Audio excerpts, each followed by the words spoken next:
Bonjour et bienvenue, on va commencer si vous voulez bien.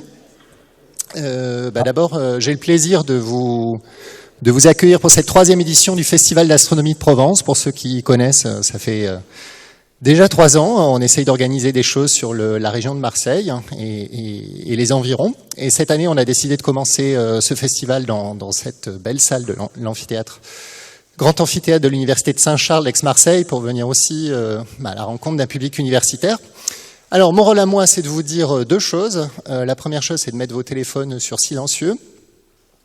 La deuxième, c'est que les prochains événements à noter sont samedi pour une conférence sur l'étoile, le Soleil, notre étoile, qui sera donnée à l'Alcazar par une collègue de l'Agence spatiale européenne. Et ensuite, le samedi 3 mai, il y a une grande soirée d'observation qui aura lieu dans le parc départemental de Pitchouri pour laquelle il reste encore des places. Pour ce soir, la conférence sera animée par Nicolas Laporte, qui est chercheur au laboratoire d'astrophysique de Marseille et qui va se charger de donner la parole aux intervenants. Merci. Merci Laurent. Et je donne la parole en premier à monsieur Olivier Bélier, voilà, le vice-président d'Aix-Marseille Université en charge de la science et société.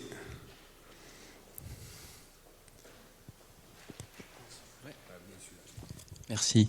Je vais être très rapide et juste, je suis quand même très fier d'introduire ce festival.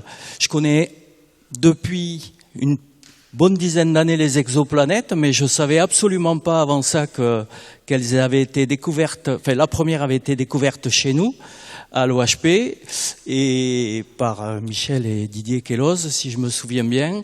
Et en fait, j'ai découvert ça parce qu'au début de l'OSU, le président du conseil scientifique de l'OSU, c'était Didier Queloz.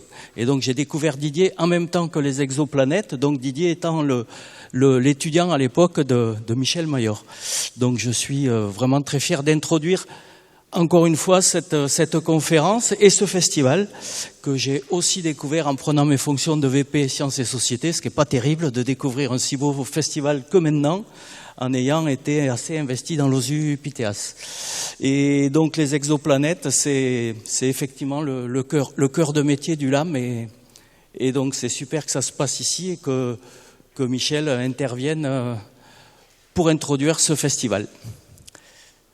Et donc, et si quand même, je suis géologue, je travaille sur les séismes, mais quand je fais une conférence, on me dit, mais toi, ce que tu nous présentes, ça fait pas rêver. Et donc, l'astrophysique, évidemment, ça fait rêver, c'est normal. C'est les étoiles et c'est, j'espère, un peu aussi notre avenir. Donc, merci et je passe la parole à qui, alors? Et c'est moi qui passe la parole. C'est moi qui... Merci, monsieur le vice-président. Et maintenant, voilà. Et maintenant, j'ai le plaisir d'accueillir Aurélie Biancarelli, qui est adjointe au maire de Marseille, en charge de la recherche, l'enseignement et de la vie étudiante. Je pense celui-là. Merci beaucoup, Nicolas. Alors, il y a un peu plus de 3 ans de ça, puisque c'est la 3e édition, ça fait peut-être 3 ans. J'ai reçu un mail d'un certain Laurent Lamy, qui me dit, voilà, bonjour madame l'adjointe, on a eu une idée avec des collègues au labo d'astronomie de Marseille, on voudrait faire un festival d'astronomie à Marseille et en Provence, et je lui ai dit, allez, go, banco, on prend rendez-vous, on se rencontre et on lance ça. Et puis, d'année en année, je vois ce festival qui se développe, qui prend de l'ampleur, une inauguration la première année avec Françoise Combe, l'année dernière Éric Lagadec, cette année, les 30 ans. De la découverte de la première exoplanète avec une conférence de Michel Mayor. Il y a 30 ans, je tombais dans la marmite de la science et de l'astronomie aussi, même si les voies de mes études m'ont conduite ailleurs qu'en astro. Il y a 30 ans, je lisais un premier article dans la presse grand public annonçant la découverte de cette première exoplanète. Et je crois que c'est très important, et ce que nous offre l'astrophysique, Olivier nous le disait à l'instant, c'est un moyen qui fait rêver pour entrer dans les sciences. Les sciences, toutes les sciences, celles qui nous permettent de se construire un esprit critique, celles qui nous permettent de réfléchir, de se poser des questions, de découvrir la méthode scientifique, et puis de partager aussi beaucoup de choses, puisqu'avec l'astronomie, nous avons la chance de pouvoir avoir de magnifiques images, et les astronomes du LAM nous en offrent très régulièrement par leurs travaux. Alors Marseille a décidé de soutenir ce festival il y a 3 ans, et nous continuerons à vous accompagner, Merci Laurent pour tout ton travail, parce que je sais que tu es la cheville ouvrière de ce festival. Merci à toutes celles et ceux qui s'engagent à tes côtés pour pouvoir faire de ce festival une réalité. Merci aux équipes d'Aix-Marseille Université qui nous accueillent aujourd'hui. Alors Laurence Mouret n'est pas dans la salle, mais merci quand même aux équipes d'Aix-Marseille Université. Merci Olivier de nous soutenir et d'accompagner ce festival, ce moment de partage. Alors il y a quelques mois, j'ouvrais une soirée de gala. Et j'ouvrais la soirée de la gala en concluant sur cette phrase de Louis Aragon: trop peu d'un ciel pour un firmament d'étoiles. Non, c'est trop peu d'un firmament pour 1 million d'astres. Voilà, excusez-moi. J'oublie mes classiques d'une fois sur l'autre. Et donc, je crois qu'effectivement, nous avons la chance ce soir de pouvoir nous émerveiller tous ensemble. Alors, merci à toutes et tous, en présentiel ou en ligne, de partager ce moment avec nous, de culture, de science, et puis peut-être aussi un petit peu de rêver la tête dans les étoiles.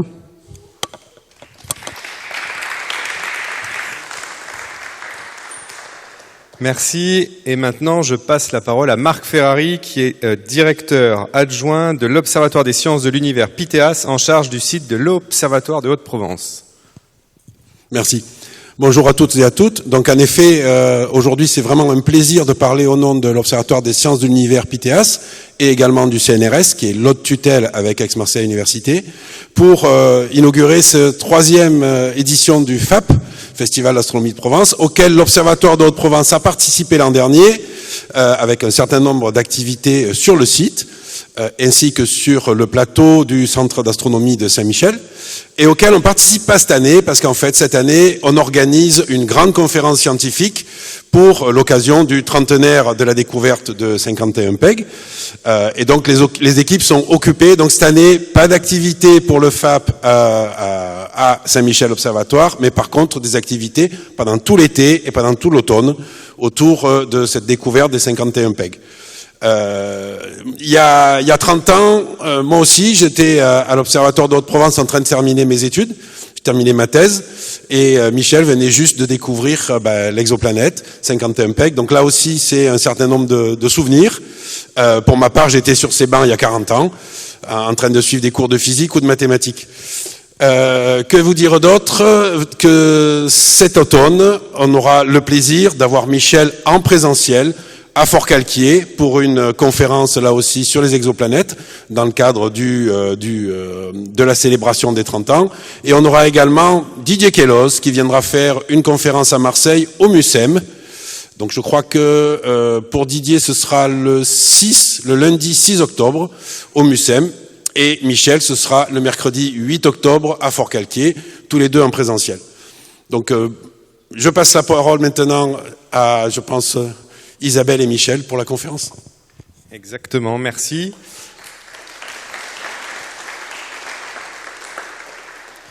Et donc, c'est à moi d'introduire les 2 conférenciers de ce soir. Je vais éteindre la lumière pour qu'on puisse se voir. Non, pour que vous puissiez surtout voir à l'écran. Là, c'est mieux ? Ouais, ça a l'air. Ok, donc c'est à moi que revient le plaisir de présenter nos 2 conférenciers de ce soir, en commençant par Isabelle Boisse, qui est astronome adjointe au laboratoire d'astronomie de Marseille et à l'Observatoire de Haute-Provence. Et enfin Michel Mayor, qui est en ligne, j'espère qu'il nous entend, qui est professeur, oui. Super, qui est professeur à l'Université de Genève. On va pas oublier de mentionner que vous êtes aussi docteur honoris causa de Aix-Marseille Université. Et bien sûr, vous avez reçu en 2019 le prix Nobel de physique pour la découverte de la première étoile tournant autour d'une d'une étoile de type solaire. Et ben maintenant, je vais vous laisser la parole, Michel, et on vous écoute. Eh bien, bonjour tout le monde. Je suis vraiment navré de ne pas être parmi vous ce soir, mais je me rattraperai cet automne.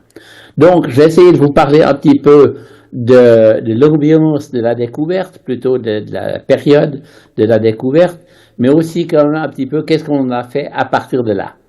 Donc, à l'Observatoire de Haute-Provence, eh bien, ces travaux sont faits, mais avant d'aborder la description de ces travaux, la question fondamentale, c'est dans la galaxie, que si vous voyez une vraie photo d'un tout petit emplacement de la Voie lactée, vous voyez, c'est vraiment très petit, un tout petit coin du firmament, vous voyez le nombre énorme d'étoiles qu'il y a, et la question que l'on peut se poser, c'est combien y a-t-il de planètes qui tournent autour de ces étoiles-là? Et revenons légèrement en arrière, au début du XXe siècle. Donc ici, ça c'est une page d'un journal américain de 1940. Vous voyez, il y avait déjà beaucoup de fantaisie sur des habitants de Callisto, ça c'était une lune de Jupiter, et on en trouve beaucoup d'autres sur Orion, etc. Donc c'était déjà très présent dans l'imagerie populaire. Il existait des civilisations ailleurs dans l'univers, même ici dans le système solaire. Et c'est assez étrange de voir quelle était l'opinion des astronomes à cette époque-là. Ici, vous avez un diagramme qui montre le logarithme du nombre estimé de systèmes planétaires en fonction des années depuis 1915, etc. Et vous voyez que jusque vers le milieu du siècle, eh bien, les grands noms de l'astronomie qui ont publié des articles là-dessus, qui ont fait des estimations, Jeans, Shapley, Russell, etc., estimaient qu'il n'y avait pas d'autre système planétaire que le nôtre dans la Voie lactée, aussi étrange que ça paraît. Donc, les astronomes étaient complètement en désaccord avec, je dirais, la croyance populaire. Évidemment, c'était dû à une théorie erronée pour expliquer la formation de la nébuleuse protoplanétaire et comment dire, la probabilité de former une telle nébuleuse par les mécanismes invoqués, qui était l'interaction lors d'un passage proche de deux étoiles, la probabilité était quasiment nulle. Et au milieu du siècle, les idées changent, et tout d'un coup, on réalise qu'au contraire, les disques protoplanétaires sont le résultat de la formation stellaire elle-même, et donc on voit que la probabilité d'avoir d'autres systèmes planétaires saute de 0 ou quelques-uns à des milliards, voire des dizaines, voire des centaines de milliards. Et vous voyez les grands noms, Russell, etc. De nouveau, il a changé d'opinion. Et puis, à eux les autres, qui montrent que, eh bien, le nombre estimé est gigantesque. Et ceci, pourquoi ceci résulte? Eh bien, lors de l'effondrement d'un très grand nuage gazeux, sous l'effet de la gravité, eh bien, vous avez, pour la formation de nouvelles étoiles et des systèmes planétaires, vous avez toujours, lors de la concentration, de la collapse, vous avez toujours un excès de moment angulaire et qui fait qu'une partie du gaz, à mesure qu'il se rapproche de l'étoile en formation, ne peut pas tomber dessus, et vous avez la formation automatique d'un disque de gaz et de poussière qui va tourner autour de l'étoile et qui sera l'endroit où on va trouver des planètes ou des systèmes planétaires. En fait, ce que je viens de dire ici, c'est proposé dans une toute petite lettre de Otto Struve qui dit essentiellement, il mesure la vitesse de rotation des étoiles froides comme le Soleil et tout, et il dit, il s'étonne que la rotation axiale soit très faible. Où est passé le moment angulaire? Eh bien, il dit, il a passé dans le mouvement orbital des planètes, et il termine dans cette fraction du texte que j'ai extrait. Il peut donc y avoir de nombreux objets semblables à des planètes dans la galaxie.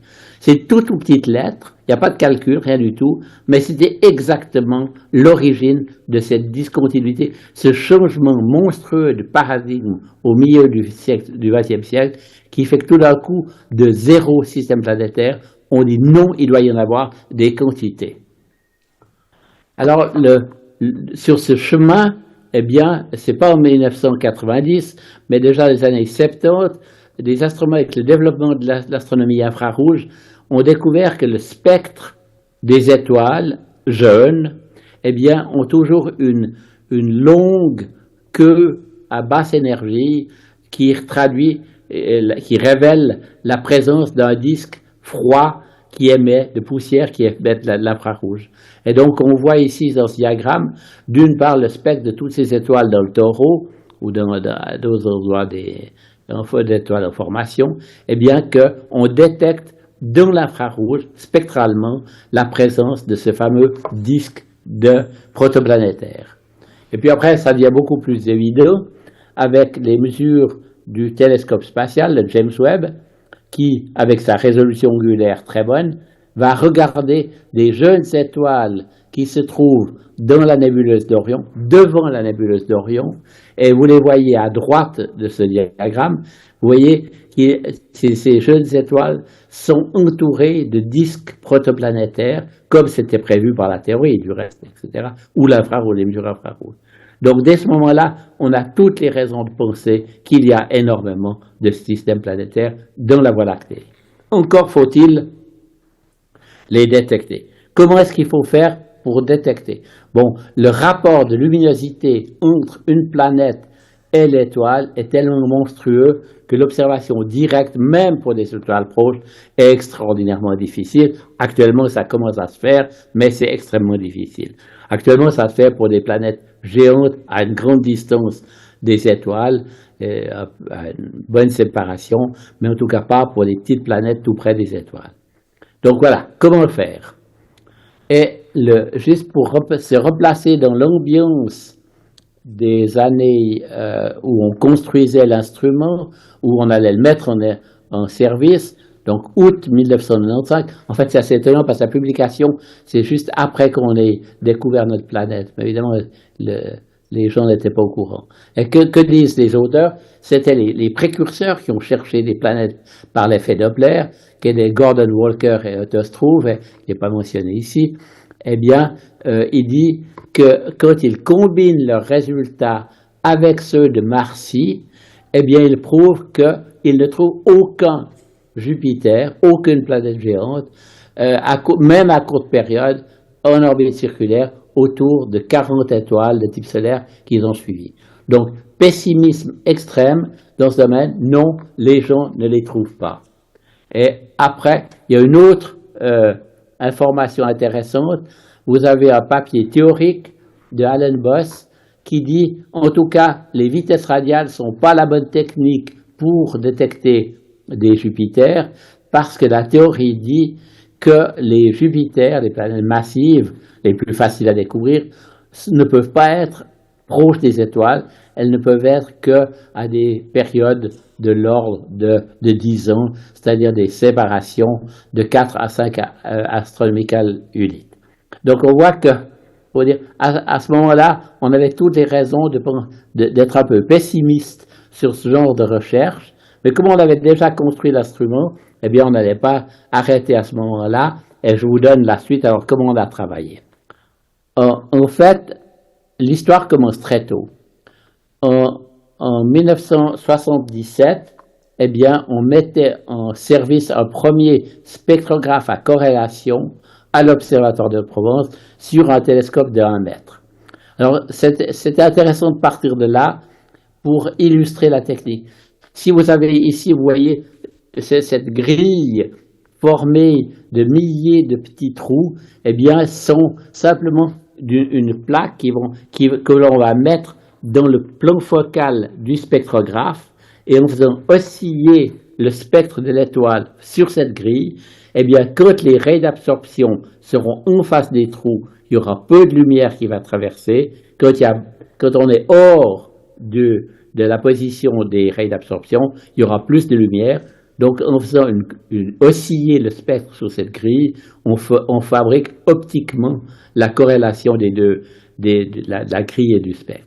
Et donc, par cette technique, on arrive à concentrer toute l'information Doppler de milliers de raies et avoir une précision, un gain d'efficacité par rapport aux anciennes techniques de 4000. Donc, c'est absolument colossal.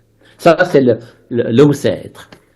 Après, eh bien, la précision n'était pas adaptée pour la détection des planètes, mais heureusement, quelques années plus tard, le directeur Philippe Véron de l'Observatoire de Haute-Provence demande à André Baran et à moi si on était d'accord de développer un nouveau spectrographe adapté à un télescope de 2 mètres, de 193, et puis c'est l'origine d'Élodie. Et ici, vous avez les gens qui ont collaboré pour la construction de cet instrument, Marseille, OHP, Genève, et comment dire, c'était lors du 10e anniversaire, et tout d'un coup, cet instrument qui utilise des fibres optiques, donc permet une stabilité en température et en gravité, l'instrument est stable, bénéficie de gros CCD, donc on peut faire la corrélation sous forme numérique, donc on peut l'adapter au changement de pression de l'atmosphère, etc. Et surtout, on a une résolution spectrale beaucoup plus grande,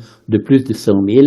Et donc, dès les premières nuits de mise au service d'instruments, on arrive à mieux que 15 mètres par seconde. C'est le domaine qui nous permet de détecter les planètes géantes. Et donc ça, cet instrument-là nous incite immédiatement à s'intéresser aux planètes. Et évidemment, l'idée est simple. Quand on ne voit pas la planète, mais quand on regarde et on mesure la vitesse de l'étoile, vous avez l'énorme forêt de transition atomique, évidemment, que vous voyez en bas de l'image, qui va osciller dû à l'effet Doppler. Et puis, on va pouvoir mesurer les changements de vitesse de l'étoile par des lois de Kepler. Eh bien, on en déduit très vite la période, la forme de l'orbite et la masse minimum de l'objet. Donc, voilà un petit peu la démarche. Encore fallait-il de construire un spectrographe ayant la sensibilité voulue pour mesurer les très petites variations de vitesse, puisque l'étoile est beaucoup plus massive que la planète elle-même.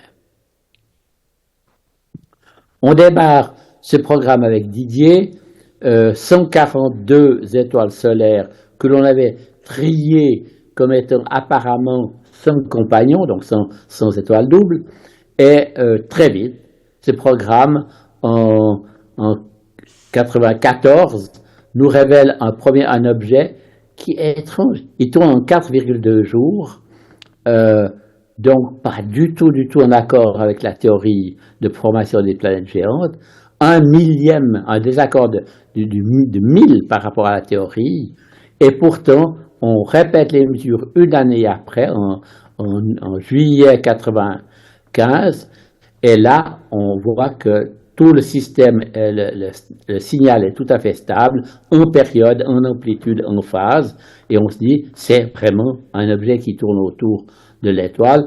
En plus, on fait quelques mesures, par exemple, de rayonnement X, on voit que l'étoile n'est pas du tout particulièrement active, etc. On est convaincu que c'est vraiment un objet, et c'est le début de cette aventure des exoplanètes, la découverte d'une planète qui tourne étrange, qui tourne tout près de son étoile de type solaire. Évidemment, après, on a pris goût à ce genre de déchets. On y a cru qu'on pouvait le faire. Le groupe de Californie, Marcy et Butler, ont aussi découvert d'autres objets. En 96, tout d'un coup, il y a d'autres objets qui sont découverts, etc. Donc tout d'un coup, ça devient un domaine majeur où beaucoup de personnes s'y intéressent. Il faut remarquer, par exemple, qu'avant 95, il n'y avait que 4 groupes de 2 personnes, 2 astronomes, qui travaillaient, sans parler des ingénieurs et des techniciens. Mais disons, c'était vraiment pas un sujet à la mode à l'époque. Et alors, à partir de ce moment-là, on se lance dans un instrument plus ambitieux pour installer sur un télescope de 3,60 m au Chili. Et vous voyez sur cette photo, entre autres, c'est tout à fait illustre, vous avez 2 personnes qui règlent le nouveau spectrographe ARPS. Il y a Dominique Colère qui est opticien à l'Observatoire de Haute-Provence, et puis Michel Fleury qui est mécanicien à Genève. Voilà. C'était le début d'une belle aventure qui marche encore, ce spectro. Incroyable, après plus de 20 ans, actuellement à le 100% du temps de ce gros télescope. Et puis encore, l'histoire continue. Vous avez encore, plus récemment, eh bien, un nouveau spectrographe a été... Oui, j'ai oublié de dire que le précédent est arrivé à 1 mètre par seconde. Ça commence à devenir précis. Et puis celui-ci qui vient d'être mis en service il y a 3-4 ans au Chili, qui a la possibilité de ramassembler la lumière issue de 4 télescopes de 8 mètres au sommet de la montagne du Paranal, eh bien, a une résolution spectrale plus grande, évidemment une quantité de photons, et puis des tas de ruses en stabilité thermique et autres.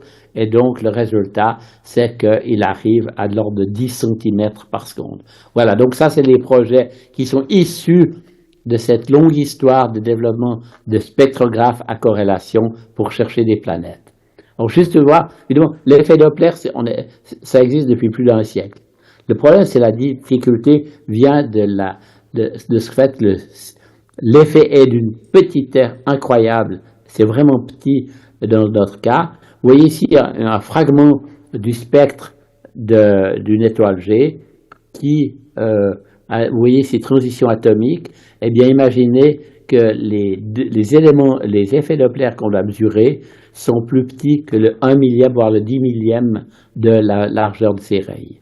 Donc, si on voulait trouver une Terre, donc 8 cm par seconde, eh bien, on doit mesurer, c'est de l'ordre de quelques nanomètres dans le plan du détecteur. Et on doit maintenir cette précision, non pas sur seulement quelques instants, mais sur plusieurs années.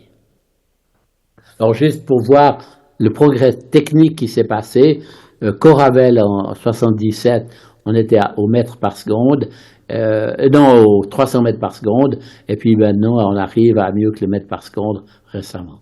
Évidemment, l'augmentation de précision va de pair avec la capacité de chercher des planètes toujours plus petites.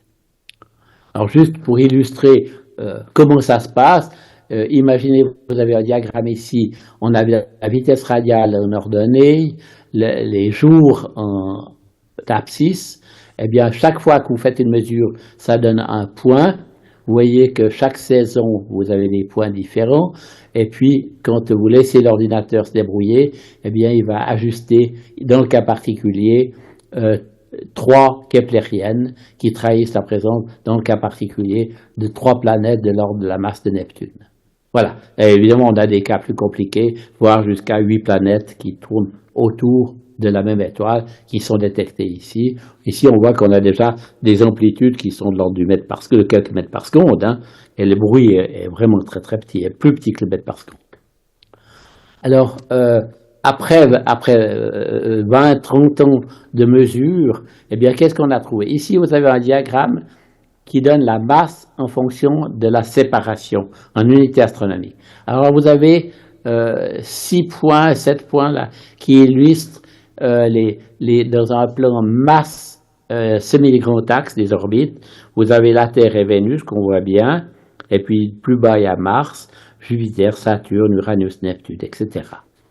Et donc, maintenant, où se situent les objets qui ont été découverts au cours des 20-30 ans? Alors ici, en rouge, vous avez les mesures de vitesse radiale faites à l'OHP, mais aussi ailleurs.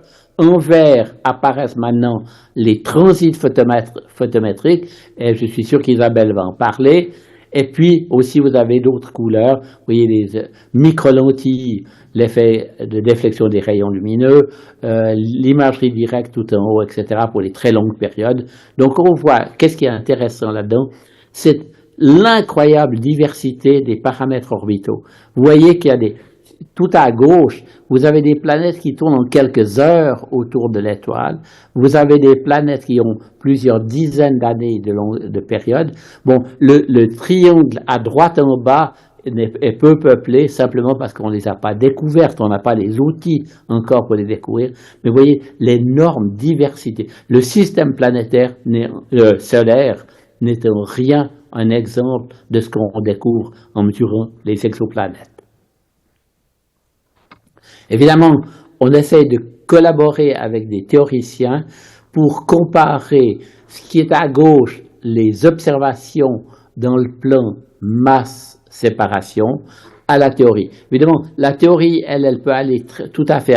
On voit qu'elle est sur cette énorme masse de planètes qui sont en bleu ou en vert, sont évidemment de masses qu'on n'a pas pu découvrir encore avec nos instruments. Mais on voit, ce diagramme est intéressant parce qu'il montre que la nature, les planètes les plus faciles à former, eh bien, c'est des planètes de très petite masse. Nous, on n'a que la pointe de l'iceberg par nos instruments, mais il y a encore énormément de travail à faire. Ça, ces travaux théoriques ont été faits à l'université de Berne, en utilisant toute la physique. Et ils sont quand même capables de reproduire la formation des Jupiters froids, chauds, des Neptunes à courte période, des planètes océans, etc. Alors si on revient maintenant à notre diagramme, notre image là, qui montre toutes ces planètes rocheuses ici, et on se pose la question, est-ce qu'il est possible de trouver des planètes rocheuses habitables? Alors vous voyez, l'ennui, il y a d'abord l'effet Doppler qui est extraordinairement petit, le transit évidemment aussi désespérément petit. Alors voilà, qu'est-ce qui s'est passé? Eh bien à l'OHP en 99, eh bien on a découvert au cours de nos programmes un autre Jupiter qui tournait en seulement 3,5 jours. Et on se posait la question comme on se l'est posé avant, est-ce que par hasard, il y en a une qui passe est-ce qu'elle passerait juste devant l'étoile? Est-ce donc on ne parle pas d'une éclipse dans le cas particulier, mais d'un transit? Et on collaboré avec des amis astronomes de Boulder aux États-Unis, et entre autres Timothy Brown qui avait un petit télescope de 10 cm d'amateur dans son garage. Eh bien, à l'heure prédite exactement, il détectait le premier transit qui avait un contraste de un peu plus de 1%. Donc, Jupiter, c'est à peu près le dixième de la masse, du diamètre du Soleil. Donc, si on pouvait voir Jupiter passer devant le Soleil, eh bien, on aurait un transit de 1%, un dixième fois un dixième. Et ici, on voit le transit qui est un peu plus grand qu'un dixième, donc il nous donne directement le contraste de dimension, la taille de la planète. Donc c'est fabuleux parce que si l'effet Doppler donne accès à la masse, eh bien cette technique-là donne accès à la dimension. Donc évidemment, après vous avez la possibilité de calculer la densité moyenne de la planète, et là on découvre que dans le cas particulier, c'est 0,3 grammes par centimètre cube, c'est-à-dire c'est beaucoup moins que la densité moyenne de l'eau. Et donc ça prouvait d'une manière indiscutable qu'on avait bien affaire à des planètes géantes gazeuses et non pas, Saturne c'est 0,7 à peu près, et non pas des objets exotiques comme certains pensaient encore à cet âge-là, à ce moment-là. Et ça c'est évidemment cette observation est précurseur de la moisson de la mission spatiale Kepler, où là vous voyez un diagramme rayon versus période des incroyables découvertes faites la mission spatiale.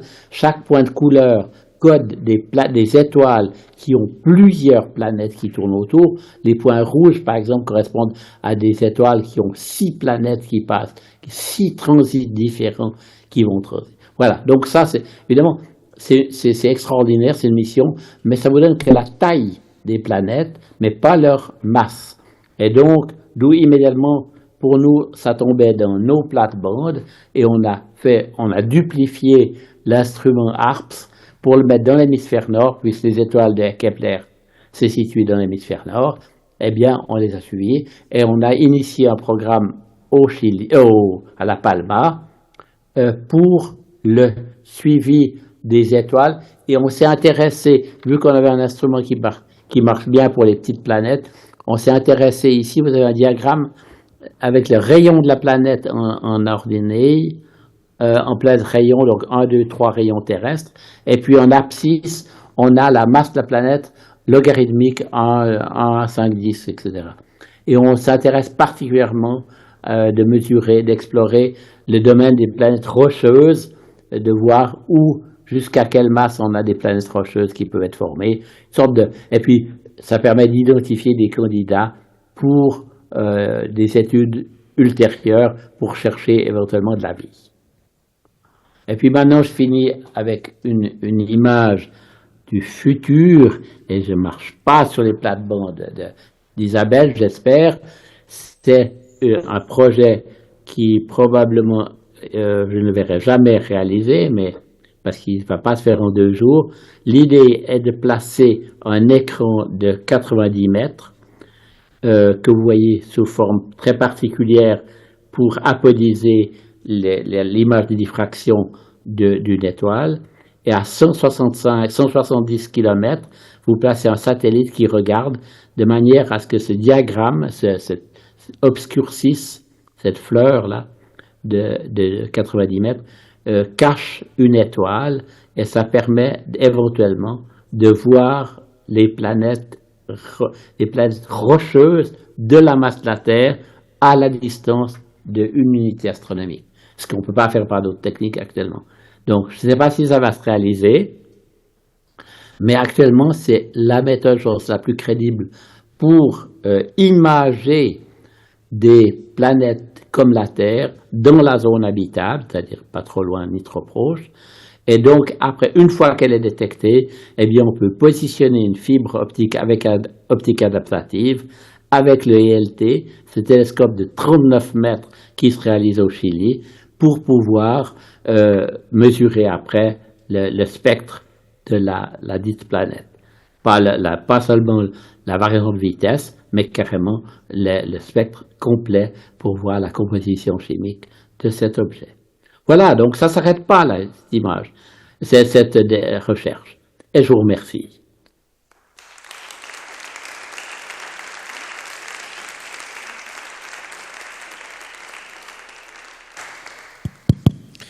Merci Michel Mayor. Ce que je vous propose, c'est qu'on passe à la conférence d'Isabelle Boisse et puis après, vous prenez des questions tous les deux ensemble, ça vous va?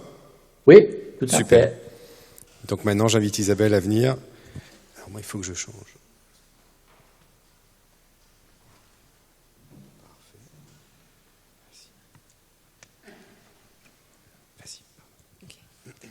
Bonsoir.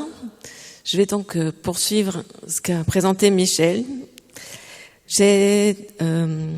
On va partir donc des 30 ans de découverte d'exoplanètes et depuis l'Observatoire de Haute-Provence. Parce que on s'était concerté un peu avec Michel, mais on n'a pas partagé nos slides juste avant la conférence et j'avais exactement les mêmes mots, c'est-à-dire en présentant ce diagramme où on a chaque point représente des planètes et on a en abscisse le nombre, la période des planètes qui tournent autour de leurs étoiles et leur masse. Il y a un seul mot qui revient au bout de 30 ans, c'est diversité, la diversité des objets. Et cette diversité, on va les comparer par rapport aux planètes du système solaire, parce que c'est ce qu'on connaissait en fait avant, comme a dit Michel avant, où on n'était pas sûr qu'il y en ait, surtout il y a 30 ans. Les seules planètes qu'on connaissait, c'était ces 8 planètes, enfin 9 quand on comptait Pluton. Et on voyait 4 planètes telluriques, 2 jumelles, la Terre et Vénus en termes de masse, 2 plus petites, Mercure et Mars, et puis ces 4 planètes géantes, la plus grosse Jupiter avec Saturne qui est moins massive, enfin qui a le bon rayon mais qui est moins massive, et puis à plus grande distance Neptune et Uranus. Et quand on compare avec ce qu'on a maintenant, on voit bien que dans le système solaire, on n'avait rien, par exemple entre la Terre, des objets telluriques comme la Terre et Vénus, et puis des demi-géantes gazeuses comme Neptune ou Uranus. Et ici, maintenant, on a plein d'objets dont la masse est comprise entre ces objets telluriques et ces objets principalement faits de gaz et d'eau. Et donc voilà, par exemple, ici, on en a trouvé plein. Ce sont des objets qu'on trouve pas dans notre système solaire et qu'on essaye de comprendre de quoi ils sont faits. Si ce sont des planètes telluriques juste un peu plus grosses ou des planètes qui ressemblent un peu à Neptune et qui seraient un peu plus petites. Alors dans les communiqués, dans les journaux scientifiques, on parle de mini-Neptune, de super-Terre. Voilà, on essaye de les comprendre.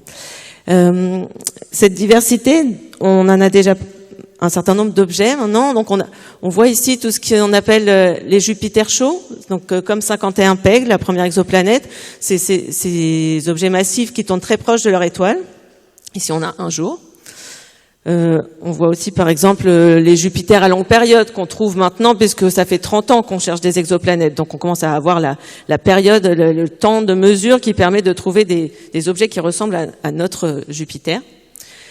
Et puis on observe aussi d'autres choses parce que c'est comme ça qu'on a la statistique. On voit en fait les objets massifs sont plus faciles à détecter et aussi plus proches de leur étoile. Donc quand on a moins d'objets ici, ça veut dire que c'est quelque chose d'observable. C'est que ça veut dire qu'il y a une raison pour laquelle on voit moins de planètes à cette distance-là. Et ça nous informe sur comment les Jupiters se forment et puis migre vers l'étoile et d'une certaine façon, il ne s'arrête pas trop par ici. Donc ça donne des contraintes sur la formation des objets. Et on a ici aussi les Neptunes plus chauds. Donc cette diversité d'objets, et non seulement on a une diversité d'objets, parce qu'on vous a montré donc la masse, le rayon, on peut avoir accès à leur densité, mais on ne fait pas que ça, on a aussi plein d'autres informations. On va caractériser les orbites précisément. Je vais vous parler de comment on mesure les atmosphères des exoplanètes, leur composition, leur albédo, comment ils réfléchissent la lumière, s'il y a des nuages. On va pouvoir commencer à caractériser les surfaces. Donc on a énormément d'informations sur ces planètes qu'on voit presque pas. Je parlerai pas trop d'imagerie d'ailleurs, mais même si c'est très important. Mais donc en fait on a toute une sorte on a accès à plein d'informations. Et d'ailleurs je vais vous donner un exemple. Ça, c'est quelque chose qu'on mesure quand la planète, elle va passer devant l'étoile en vitesse radiale. Donc avec les mêmes mesures, enfin avec la spectroscopie, quand la planète va passer devant l'étoile, on va être capable de mesurer si la planète est dans le même plan que perpendiculaire à l'axe de rotation de l'étoile. Dans le système solaire, le Soleil tourne sur lui-même en environ une trentaine de jours. Et les étoiles sont sur un plan comme un disque et tournent autour perpendiculairement, tournent autour du Soleil. C'est donc tout ce qu'on connaissait aussi il y a 30 ans et même encore même encore plus longtemps, parce que ça a pris un certain temps avant qu'on soit capable de mesurer cette petite anomalie quand la planète passe devant l'étoile. Et en fait, si jamais cet axe est différent, on va avoir une anomalie qui est différente et on va être capable de voir comment tourne cette planète. Et là, par exemple, il y a eu plusieurs mesures et à l'OHP, à l'Observatoire de Haute-Provence, il y a eu la première mesure d'une planète, un Jupiter chaud, qui lui était complètement misalignée. C'est-à-dire que pendant que son étoile tourne sur elle-même dans ce sens-là, la planète, elle tourne en sens inverse. Et donc ça, c'était la première qu'on appelait ça pas aligné, donc pas comme dans le système solaire. Et après, il y a eu d'autres mesures, on en a trouvé d'autres, et ça veut dire que les planètes, au moment de leur formation et dans leur vie de migration, elles ont interagi entre elles, elles se sont déplacées, elles ont eu des voyages violents. Comme on a énormément d'informations et 30 ans de science, forcément en une heure on n'allait pas tout couvrir, donc j'ai choisi ensuite de donner des exemples de ce qui s'est fait localement et comment ça a contribué à répondre aux questions scientifiques dans ces années maintenant et dans les prochaines années. Donc avec des instruments qui ont été qui observent à l'OHP, à l'Observatoire de Haute-Provence, soit qui ont été fabriqués là-bas, en collaboration avec d'autres instruments. Donc l'Observatoire de Haute-Provence, vous l'avez vu, voilà une photo encore, avec le télescope où il y a le télescope de 2 mètres de diamètre. Il a été mis en service en 1937, c'était un haut lieu de l'astronomie. Et en fait, la recherche d'exoplanètes, elle va prospérer sur le fait que après les années 80, il va être un peu en déclin, il va être moins utilisé. Et on va pouvoir faire de la science un peu risquée, un peu exploratoire, et justement chercher des exoplanètes qui n'étaient pas trop attendues. Voilà, une autre photo où on voit, en fait, je vais vous parler du spectrographe Sophie, qui a succédé à Elodie, qui est dans le télescope de 2 mètres.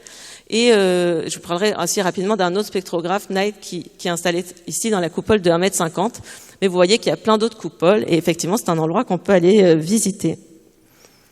Voilà.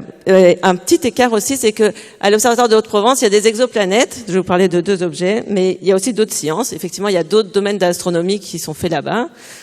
Et aussi des études sur les atmosphères et sur le climat. On peut voir ici cette grande tour ICOS qui mesure les polluants. On peut voir ici le LIDAR qui va mesurer l'ozone. Et aussi sur l'écologie, avec l'étude de la réponse de la forêt au changement climatique. Donc il y a beaucoup de sciences aussi qui sont faites là-bas à l'Observatoire. Le spectrographe Sophie à l'OHP, c'est celui qui a remplacé Elodie en août 2006 et qui observe aussi dans le domaine visible et donc qui proposait des améliorations par rapport à Elodie dans la fourchette financière disponible, avec une résolution de 75 000 à 39 000. Alors comme on est à l'université, qu'on pouvait avoir des étudiants ou des personnes qui étaient proches des...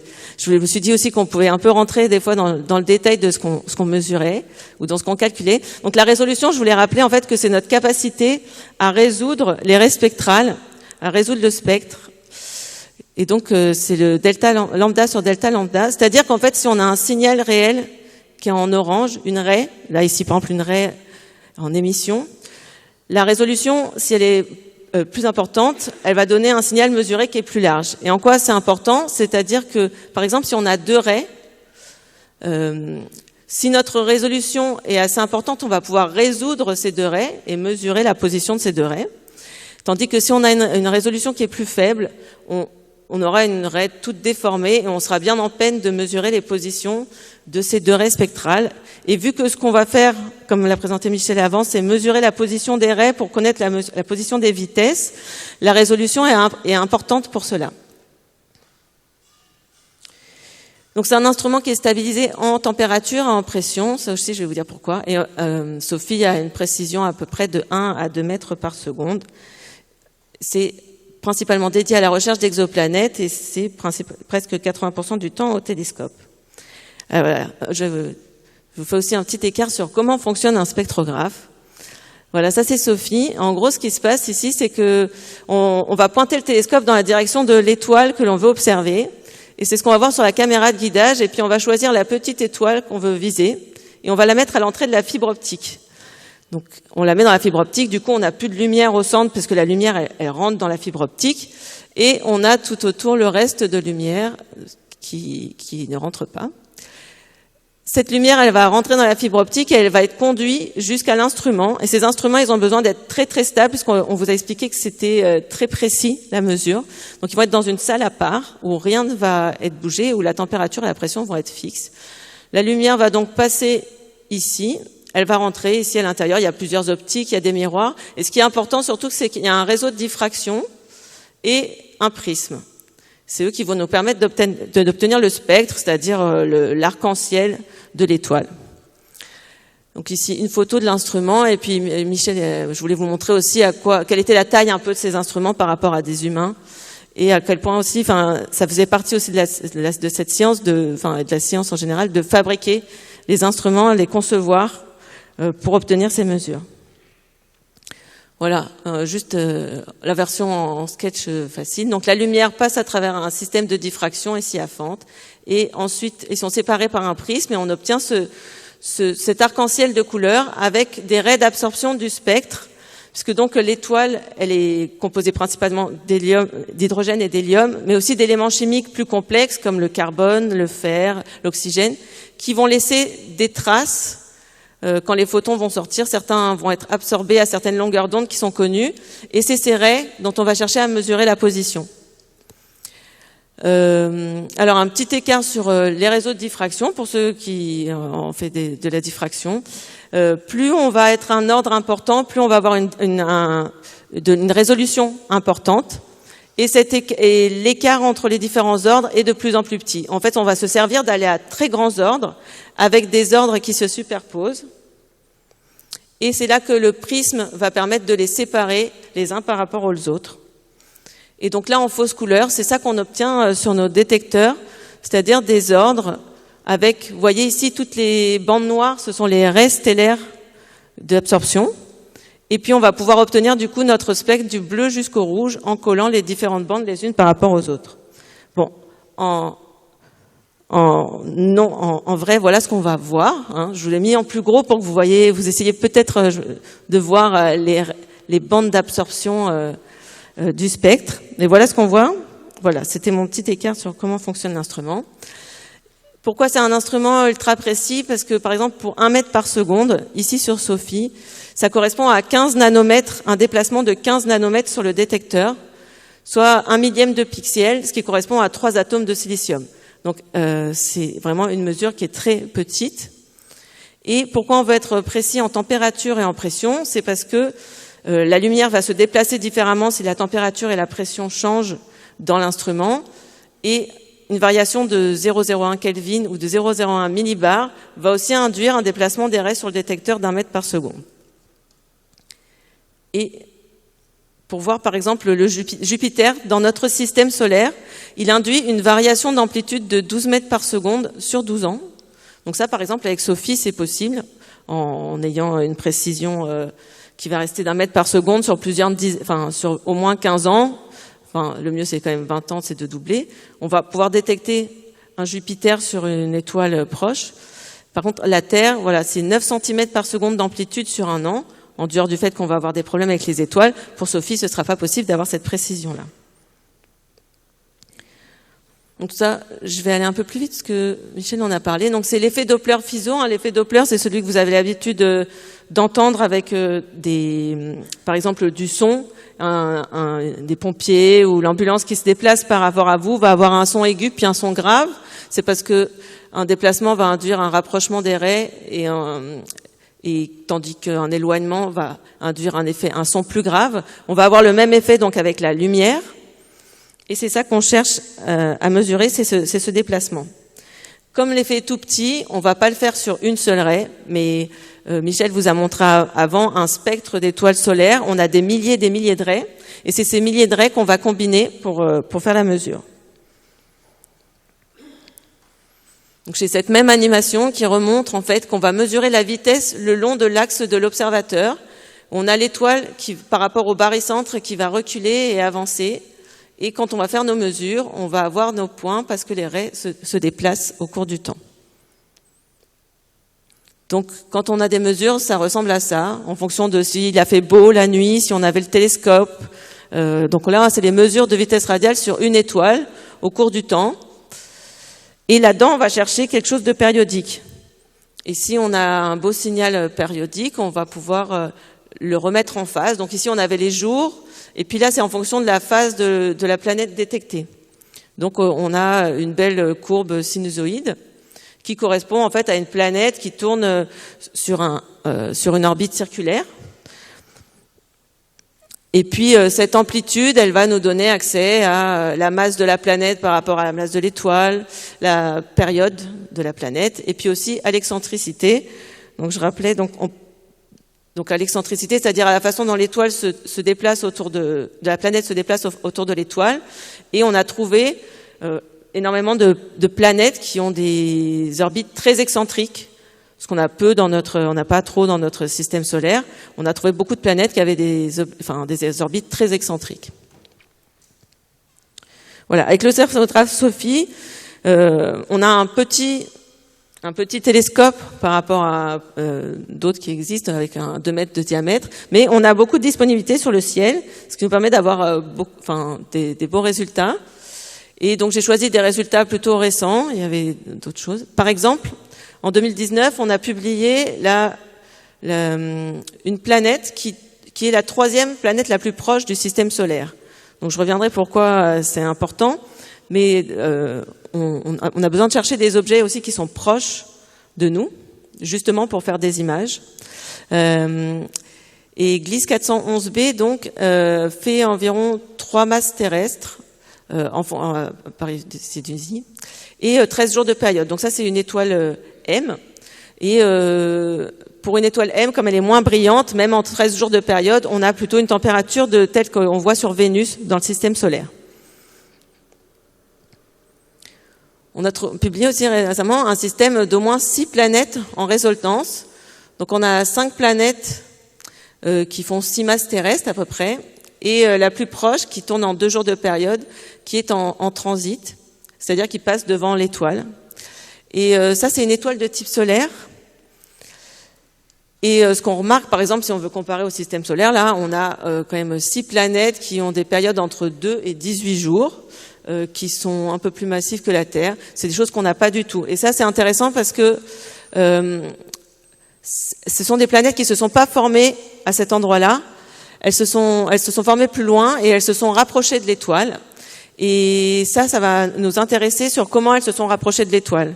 Et être en résonance, c'est-à-dire qu'elles interagissent les unes avec les autres. Et elles sont pas tout à fait en résonance, elles sont un peu sorties de la résonance, et ça va nous donner des informations sur leur structure interne, sur comment elles sont, sur quelles sont leurs compositions. Là, je voulais mettre en avant une Neptune tempérée, qui est probablement en transit, Donc quand on fait des recherches de transit, on trouve surtout des planètes qui sont très proches de leur étoile. Et là, elle est à 146 jours de période. Donc ça, c'est quand on est très proche de leur étoile, on va être très chaud. Tandis que là, on va être un peu moins chaud. Et donc ça, on a peu d'objets de ce type-là. Et c'est intéressant de comparer comment sont les Neptunes à très chauds par rapport à ceux qui vont être plus tièdes. Et donc on va pouvoir faire ce type de comparaison. Là, c'est une autre planète qui est assez proche du système solaire, qui a été observée aussi avec Sophie et Spirou. Et là, c'est quelque chose qui va bientôt être publié. C'est la première détection d'une planète circumbinaire depuis le Sol. Circumbinaire, ça veut dire que c'est comme dans Star Wars et sur la planète Tatooine, qui a 2 soleils. Là, on a 2 étoiles qui tournent l'une autour de l'autre, une étoile comme le Soleil, et puis une étoile qui est un peu plus petite et rouge. Et on a une planète qui fait le tour de ces 2 étoiles en 550 jours. Et c'est une planète qui fait à peu près la moitié d'une masse de Jupiter. Donc jusqu'ici, il y a quelques objets qui ont été découverts depuis les satellites spatiaux, mais c'est la première fois qu'on en trouve depuis le sol. Prochainement, il y a un satellite qui a été envoyé qui s'appelle Gaia en 2013, dont l'objectif c'est de cartographier l'univers proche avec notre galaxie et sa galaxie satellite proche. Et qui utilise la méthode qu'on dit d'astrométrie, c'est-à-dire qu'elle cherche ici, quand on a une planète qui tourne autour de l'étoile, on cherche exactement d'avoir la bonne position de l'étoile. Et au fur et à mesure du temps, sur certaines étoiles, on arrive à avoir une précision qui va permettre de pouvoir détecter des planètes. Comme Jupiter, environ entre 3 et 10 années de période. Et là, on attend fin 2026 la sortie de leurs résultats, où ils vont publier sûrement des milliers de candidats de Jupiter. Voilà, on en avait quelques-uns déjà que j'ai montré dans le diagramme au début, mais on attend des milliers d'objets de ce type-là. Et donc là, on va avoir besoin de mesures au sol avec les spectrographes pour mesurer leur masse, confirmer les objets et accepter les systèmes. Et là, ici, je voulais remettre en perspective aussi. Ça c'est un dessin de comment on imagine notre propre galaxie, puisqu'on peut pas la prendre en photo. Mais notre système solaire est là par rapport au centre de la galaxie et toutes les planètes que l'on a découvertes et que l'on connaît sont dans cette zone rouge. Voilà. Même, c'est ici quand on va détecter des planètes comme Jupiter jusqu'à 200 parsecs, on reste dans l'environnement très proche de notre système solaire, excepté quelques cas avec la méthode des microlentilles. Mais toutes les planètes que l'on trouve restent dans notre environnement très très proche. Je vais présenter, on a parlé des transits. Voilà, je vais aller assez vite, c'est-à-dire que les planètes, dans certaines configurations, elles passent entre l'étoile et nous, ce qui fait que régulièrement, on va avoir une baisse de flux lumineux. Là, parce qu'une partie de l'étoile est masquée, et si des fois aussi la planète passe derrière, et donc on perd le flux qui est émis ou réfléchi par la planète. Lors d'un transit, on aura un signal plus petit, c'est le rapport de taille entre la planète et l'étoile qui compte. Donc il est plus facile, ici aussi, de détecter des petites planètes autour de petites étoiles. Ça, je passe. La distance entre 2 transits va nous donner la période, et ensuite on aura accès aux rayons de la planète en fonction de la connaissance de la rayon de l'étoile. Et donc on aura un transit plus important en fonction de si on a un Jupiter ou si on a un objet plus petit comme un objet terrestre. Il y a eu plusieurs missions ou objets de chercher des transits. Il y en a un qui s'appelait Kepler, on en a parlé aussi avant, Michel, qui a observé le même ciel pendant 3 ans et ensuite qui allait chercher dans différents champs à plus courte période des planètes en transit. Et ici aussi, on avait besoin de mesures au sol avec les spectrographes pour confirmer les candidats. Parce que, en fait, cette courbe que je vous ai montrée de baisse de flux lumineux périodique, elle peut être due à une planète, mais elle peut être due aussi à d'autres cas. On peut avoir un système binaire avec une petite étoile ou avec une naine brune. On peut avoir dans le champ d'observation un système triple, c'est-à-dire une grosse étoile et puis 2 plus petites qui tournent l'une autour de l'autre. Voilà, on a différents cas, et ça, juste avec la photométrie, on voit pas la différence la plupart du temps. Mais en prenant les mesures, on va confirmer qu'on a bien accès à une planète et on va pouvoir mesurer leur masse. Et donc là, par exemple, c'est un travail qui a été fait en 2015. C'était un grand projet entre 2010 et 2015 de sélectionner un ensemble d'étoiles qui étaient mesurées par Kepler et de les observer pour savoir si on avait bien une planète ou d'autres configurations. Et ça, on l'a fait et on continue à le faire encore avec d'autres objets. En ce moment, c'est TESS qui fournit des candidats transit. Et prochainement, ce sera Plateau, qui est un satellite européen qui sera lancé en décembre 2026 et qui a pour objectif de détecter des planètes équivalentes à la Terre en transit.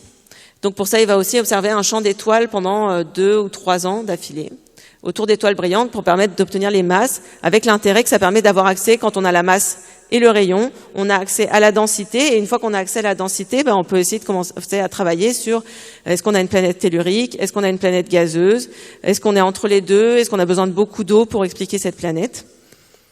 Voilà, et donc là on a besoin aussi d'observer et de mesurer donc les masses avec nos objets.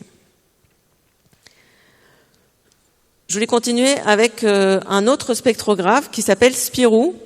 Je l'ai associé parce que là ici on a des ingénieurs et des techniciens qui travaillent à l'Observatoire de Haute-Provence, parce qu'on n'a pas que des chercheurs, et qui ont fabriqué une partie de l'instrument. Ils ont fabriqué l'unité de calibration de l'instrument. Là vous avez des photos de l'instrument, c'est un instrument qui est refroidi. Vous voyez aussi des humains par rapport. Et qui observe en fait dans le proche infrarouge. Il a été installé à Hawaï et il a surtout été construit pour observer les petites étoiles, pour chercher des planètes autour. Parce que donc ça c'est un spectre d'étoiles M, de petites étoiles, et elle émet surtout dans l'infrarouge. En fait, dans le domaine visible, elle émet très peu, et donc il couvre l'infrarouge. Et ces étoiles plus légères, il est plus facile de détecter des petites planètes. J'ai monté avec le transit, c'est pareil avec les vitesses radiales. Il est à ce moment-là aussi plus facile d'être dans la zone habitable, en fait cette zone où on va avoir une température qui permettrait de l'eau liquide. Pour le Soleil, on va être assez loin au niveau de la Terre, tandis que pour une étoile M, on va être très proche, et donc en fait des planètes qui tournent en courte période vont être dans cette zone qu'on dit habitable. Et aussi c'est intéressant, parce que la majorité des étoiles à moins de 10 parsecs, les étoiles les plus proches du système solaire, c'est principalement des étoiles M. Et il se trouve qu'en plus, quand on a fait des études, la plupart des étoiles M ont des planètes. Donc c'est pour ça que c'était intéressant. Donc je vous remets juste un moment, je vous ai parlé des résultats SOFIE. Voilà celui-là qui était une 7e planète la plus proche du système solaire. C'est une collaboration entre SOFIE et Spirou, parce qu'on a accès au même ciel dans l'hémisphère nord, et on peut combiner les mesures pour trouver des objets ensemble. Et puis l'infrarouge, c'est aussi intéressant pour chercher des objets dans des systèmes en formation, donc des étoiles jeunes. Par exemple, il y a une découverte de détection de planètes autour d'une étoile qui a 2 millions d'années. 2 millions d'années, c'est vraiment un nourrisson dans la vie d'une étoile. Et on a trouvé un Jupiter chaud, ce qui veut dire, en fait, pour les théories de formation, qu'un Jupiter chaud qui s'est formé plus loin, en moins de 2 millions d'années, il va s'être rapproché de l'étoile. Et ça, c'est important. Et là, ici, c'est un autre. Alors là, c'est une vraie image d'un autre disque qu'on a fait avec ALMA. Mais c'est pour vous montrer en fait comment on attend que les planètes se forment à l'intérieur de ces disques. Donc là, on le voit de face. Celui-là qui s'appelle Ahumic, on le voit par la tranche. Voilà. Donc ça, c'est une étoile qui est en formation. Enfin, l'étoile est en formation avec son disque protoplanétaire. Et dans le disque, c'est là qu'on attend que se forment les planètes. Donc on l'observait depuis un certain nombre de temps. Et il a été vu une planète en transit par TESS. Et avec Spirou, on a pu mesurer la masse de cette planète. Voilà, qui est dans 2 millions d'années. Quelque chose d'autre qu'on peut faire avec un spectrographe, c'est mesurer l'atmosphère des planètes. Et pour mesurer l'atmosphère des planètes, en fait, par exemple, quand la planète est en transit et qu'elle passe devant l'étoile, il y a une toute petite quantité de flux de l'étoile qui va passer à travers l'atmosphère de la planète. Et donc, en passant à travers l'atmosphère de la planète, il y a les éléments chimiques qui sont à l'intérieur de l'atmosphère qui vont être absorbés. Et donc, on va pouvoir accéder à ce qui se passe dans l'atmosphère de l'étoile, de la planète. Donc par exemple, à l'Observatoire de Haute-Provence, il va être installé prochainement un spectrographe qui s'appelle NIGHT, qui est spécialisé pour chercher l'arrêt de l'hélium sur un tout petit domaine, parce que depuis plusieurs années, on a vu que certaines planètes perdent de leur atmosphère. Donc les éléments chimiques comme l'hélium et l'hydrogène, les planètes, quand elles sont très proches de l'étoile, peuvent perdre leur atmosphère. Et cela va être détecté, par exemple, dans l'arrêt de l'hélium. Et ça, c'est intéressant parce que tout à l'heure, je vous ai montré ce diagramme masse-rayon. Là, c'est une autre façon de le représenter. Et on le voyait aussi. Il y a cet effet, en fait, que on voit pas de planètes plus proches, enfin, excepté quelques points. On a des grosses accumulations de planètes à une certaine distance. Et ici, on a ce qu'on appelle un désert d'objets. Et ici, on a peu d'objets aussi. Et on se demande si c'est dû au fait que quand on s'approche trop de l'étoile, on va perdre son atmosphère et on va avoir des restes de planètes géantes qui sont des petits objets telluriques. Donc l'idée de ce spectrographe, ça va être d'observer un certain nombre d'objets, là c'est toutes les étoiles qui sont là, pour essayer de comprendre comment les planètes perdent leur atmosphère, certaines. Il y a aussi une autre façon d'analyser les atmosphères si elles sont pas en transit, c'est de regarder la réflexion de la lumière de l'étoile à cette élongation, de regarder comment la planète réfléchit la lumière de l'étoile en allant le chercher par spectroscopie dans les spectres. Et on peut combiner ça aussi avec l'imagerie. J'ai une autre slide pour expliquer un peu mieux ces choses-là, juste après. Donc en fait, dans le futur plus lointain, on est en train de construire là un télescope géant au Chili. C'est l'Europe, l'ESO, qui construit un télescope géant au Chili dont le miroir fait 39 mètres de diamètre. Donc c'est une combinaison de plusieurs miroirs. Là, la structure est en cours de construction. Voilà, donc on voit pas de camion, mais vous pouvez imaginer, connaissant les grues, la taille de l'objet. Et il y a d'autres instruments prévus pour ce télescope. Il y en a un qui s'appelle Andes, par exemple, qui est un spectrographe à haute résolution, un peu comme Sophie et Spirou ou ARPS ou Espresso que vous a présenté auparavant Michel, qui va pouvoir faire plusieurs choses. Par exemple, Proxima b, c'est la planète la plus proche du système solaire. Ici, vous avez le Soleil à 2 années-lumière, 4 années-lumière. Vous avez cet ensemble d'étoiles, dont Proxima. Et il y a une planète qui a été découverte par vitesse radiale, Proxima b, autour de cette étoile. Et donc, c'est la planète la plus proche du système solaire. Pour cette planète, dont on ne connaît pas le rayon, on aimerait bien savoir de quoi elle est composée. Et on aimerait bien savoir si elle a une atmosphère. Et pour cela, on va pouvoir utiliser cet instrument pour chercher cela. Mais comme on ne sait pas de quel est son rayon, on a plusieurs options. Est-ce qu'elle est faite à moitié d'eau? Est-ce qu'elle est complètement terrestre? Est-ce qu'il y a de l'atmosphère? Donc là, après, on peut essayer de simuler, en fonction du type d'atmosphère qu'on attend sur cette planète, qu'est-ce qu'on pourrait détecter. Et là, ici, par exemple, c'est en nombre de nuits sur le spectrographe qu'on combinerait. Combien de temps il nous faudrait pour détecter des éléments chimiques? Voilà, donc même pour la planète la plus proche du système solaire, il faudra sûrement plusieurs nuits de télescope sur un télescope de 39 mètres de diamètre pour arriver à trouver des éléments chimiques dans l'atmosphère de cette planète.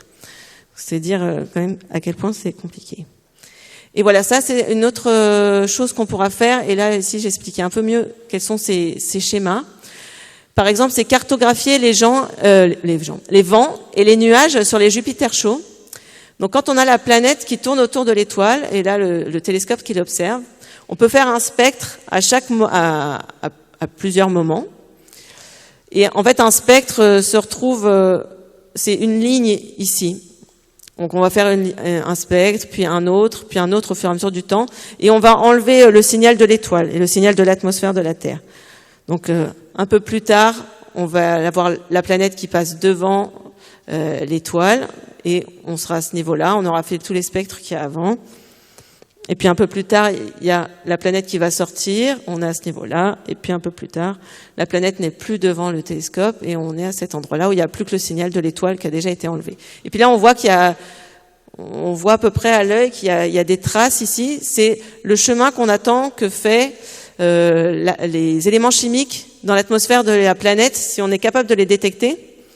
Donc ici, je vous ai mis le cas où, par exemple, en cherchant dans de l'eau, H2O, et du CO, on voit cette trace. Dans le même article scientifique, il cherchait d'autres éléments chimiques sur lesquels on ne voyait rien du tout. Voilà, donc ici, il voit cette trace qui correspond donc à la détection d'eau et de CO dans l'atmosphère de cette planète. Et si on combine le signal dans ce sens-là, voilà ce qu'on obtient, le flux. Donc là, on voit bien, et on voit bien aussi qu'il y a 2 pics, il y a 2 traits là. Et ça s'explique parce que donc on observe un Jupiter chaud qui tourne vite. Et si on imagine que toute l'atmosphère tourne à la même vitesse, on devrait avoir qu'une seule raie. Et si on imagine par exemple qu'au centre, à l'équateur, ça tourne plus vite, on a 2 pics. Et voilà.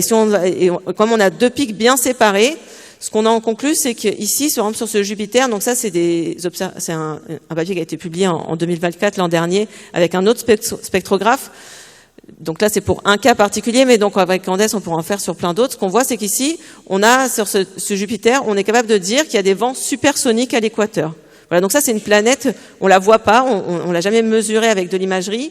Par contre, on connaît sa masse, on connaît son rayon, on sait qu'il y a des vents supersoniques, on est capable de dire qu'il y a de l'eau, qu'il y a du CO, qu'il y a d'autres éléments chimiques qu'on ne voit pas. Voilà, c'est pour dire tout ce qu'on arrive à faire sur les objets. Voilà, pour caractériser les atmosphères, je voulais juste mentionner rapidement qu'en fait, donc là c'est dans un peu plus longtemps, en 2030, il est prévu de lancer un satellite européen qui s'appelle Ariel, dont l'objectif est de mesurer des atmosphères de plus de 1000 planètes. L'idée c'est d'avoir un traitement statistique cette fois des objets, c'est pas juste de dire tiens celle-ci en voici, celle-là. Là c'est de pouvoir essayer de mieux comprendre comment la chimie d'une planète est liée à son lieu de formation, en observant beaucoup d'objets, comment c'est lié aux paramètres de son étoile, quels sont les éléments chimiques les plus abondants. Et ici aussi, on aura quand même besoin de mesures depuis le sol avec des spectrographes parce que on va avoir besoin de sonder d'autres choses et de suivre l'activité des étoiles. Et pour terminer, en fait, c'est la même mission que celle que nous a présentée aussi Michel dans son dernier slide.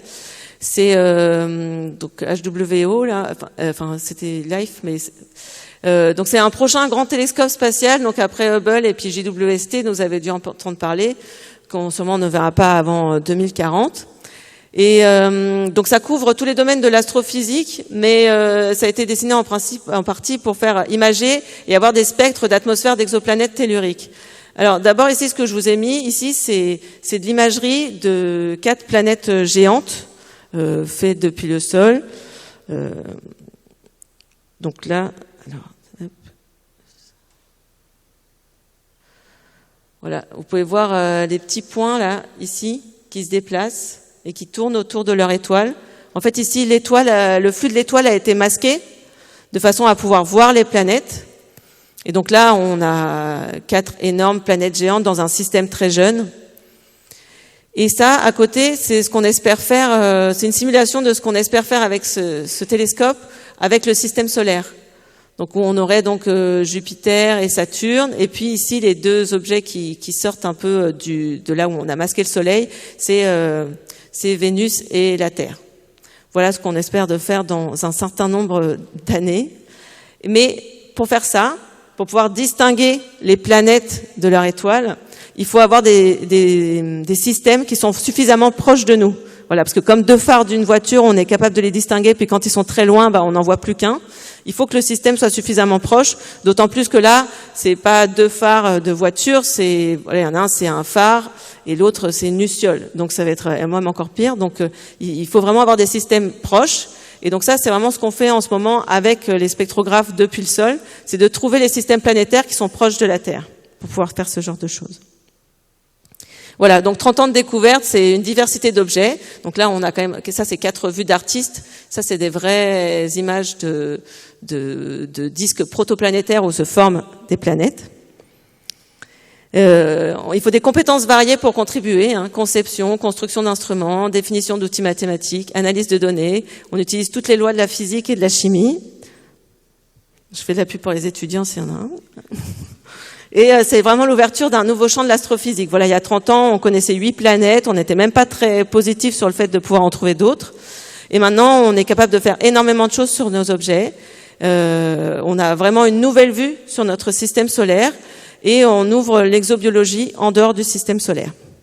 Voilà. Merci.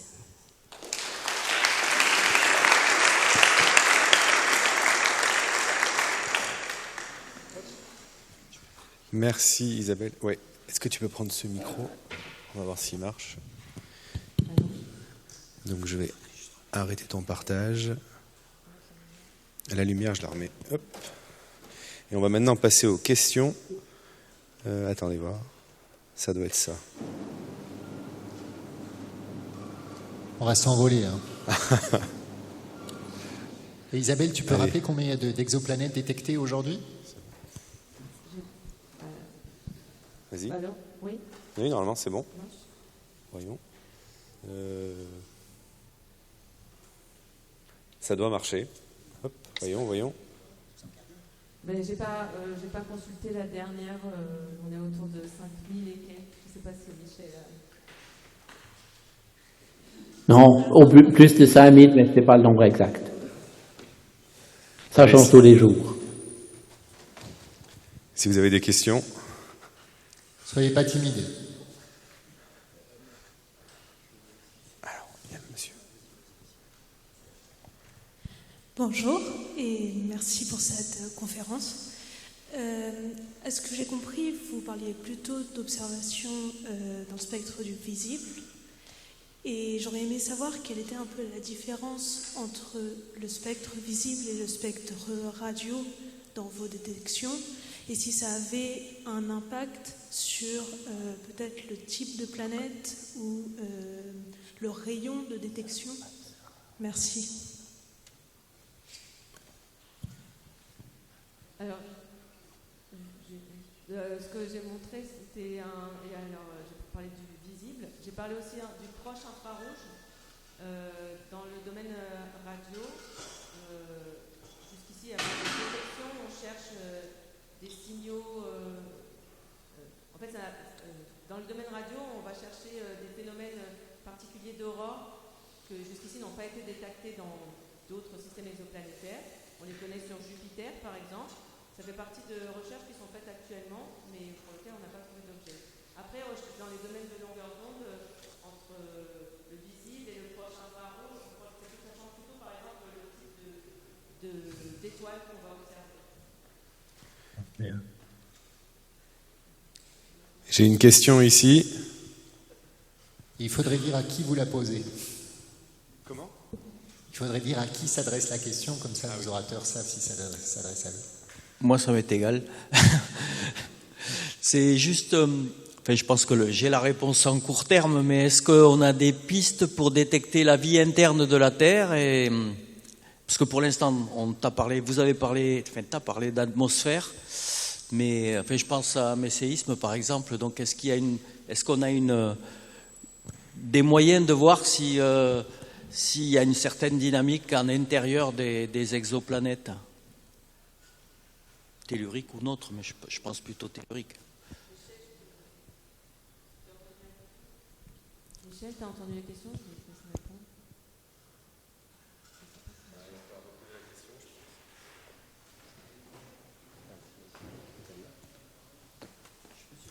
Michel, est-ce que vous nous entendez? Là, on n'entend plus. Est-ce que là, vous nous entendez? Ah, on va vérifier. Sinon, Laurent, tu peux tester avec ton micro? Si des fois il y avait un souci, Si, c'est bon. Michel, vous nous entendez? J'entends pas les questions souvent. Vaguement maintenant. La dernière, j'ai un peu compris s'il y avait de la vie à l'intérieur, si on pouvait trouver de la vie à l'intérieur des planètes. Voilà, c'est ça.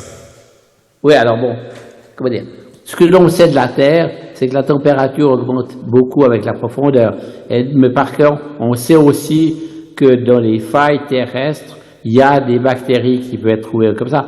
Mais je dirais, c'est un phénomène marginal, disons, c'est pas très important. Par contre, ce qui est intéressant, c'est que dans le système solaire, il y a Europa, qui est un satellite de Jupiter, qui donc reçoit 25 fois moins d'énergie par mètre carré que la Terre. Donc, normalement, on s'attendrait à ce soit un satellite complètement gelé. Et les missions spatiales américaines ont montré qu'il y avait la surface d'Europa était une banquise, c'est-à-dire qu'il y avait de l'eau liquide dessous, de l'eau liquide qui est maintenue non pas par le rayonnement solaire, mais par l'effet de marée, quand les changements d'orbite légers de ce satellite autour de Jupiter suffisent à maintenir l'eau liquide à l'intérieur par la déformation du satellite. Et après, on peut rêver un peu, on se dit, s'il y a de l'eau liquide dans Europa depuis plusieurs milliards d'années, est-ce que la chimie prébiotique a pu développer des formes élémentaires, évidemment, de vie dans l'océan qui se trouve sous la banquise d'Europa? Et il y a des missions spatiales qui sont prévues pour essayer de voir s'il y a de la vie là-bas. C'est assez enthousiasmant parce qu'il n'y a aucune possibilité d'échange entre Europa et la Terre. Donc si on pouvait détecter de la vie sous-marine, je dirais, sous banquise dans Europa, on aurait donc la preuve que la vie peut émerger en différents endroits de l'univers, indépendamment les unes de chaque fois.